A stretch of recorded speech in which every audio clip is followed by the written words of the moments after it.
bầu yo sẽ còn sẽ được to lụ ta dâu sẽ phải mình yên nụ để bị biểu mà ngắm mà mình sao quyết ta u ta dâu mình yêu cho mình là dâu biểu mình sao siêu quyết ta dâu nào bị lê thảo nó giờ mình là dâu cái từ nó giá trị cái giờ mong nghe nó là cả chiêu nó được con siêu chỉ biết để lên ngắm mà dâu mà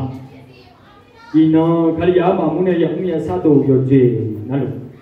nó giá trị để mà ngơ mà mình sao siêu quyết ta để đua thì cái thì giảm ai giảm mới là bê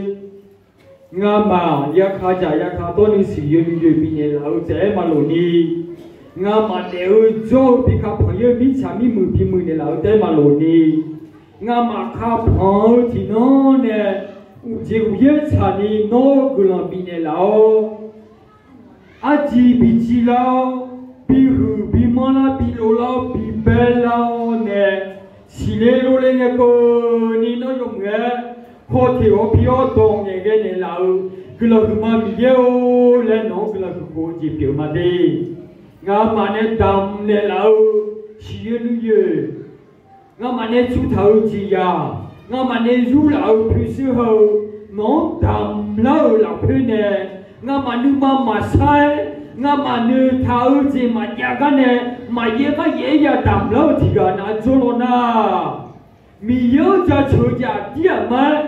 mà khám nhớ đi ya bị đuôi lỗ quê lệ nữ xì liêu nè nữ mà lâu nè nó đam lâu rồi ya mi ya giúp bị kia lo mà nó đam mơ mà phía mà lỗ thì chia nó chia lo na nữ mà sau là phải chia nó ya đam lâu chỉ chia lo na sao mà mi yêu ba phi này là gì nó ya mi ya giúp nó mua nó là phải xem mà đô la bao nhiêu gì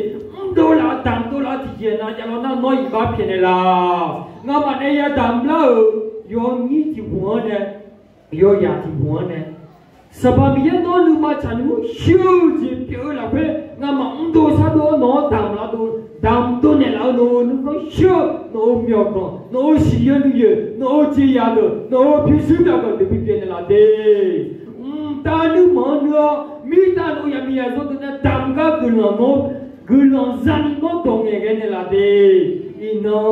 nó mà nè đam mơ chỉ là to luôn mà nè cũng như sai yêu chỉ đam thế mà mà nhưng mà không có sao to luôn nó đam mơ nhưng mà phiêu nè nó luôn nè mơ nhưng mà phiêu luôn nè nó cho ra chỉ là nó đam nè đâu nó cứ không cứ là cứ đâu nó giờ bây giờ tôi biết chuyện này là lo lẽ mà nhớ luôn mà chỉ lên đi vào sao cơ nó giờ lấy bây giờ sẽ bị số cái này trong miệng của ta bị là sao mà này cái này làm gì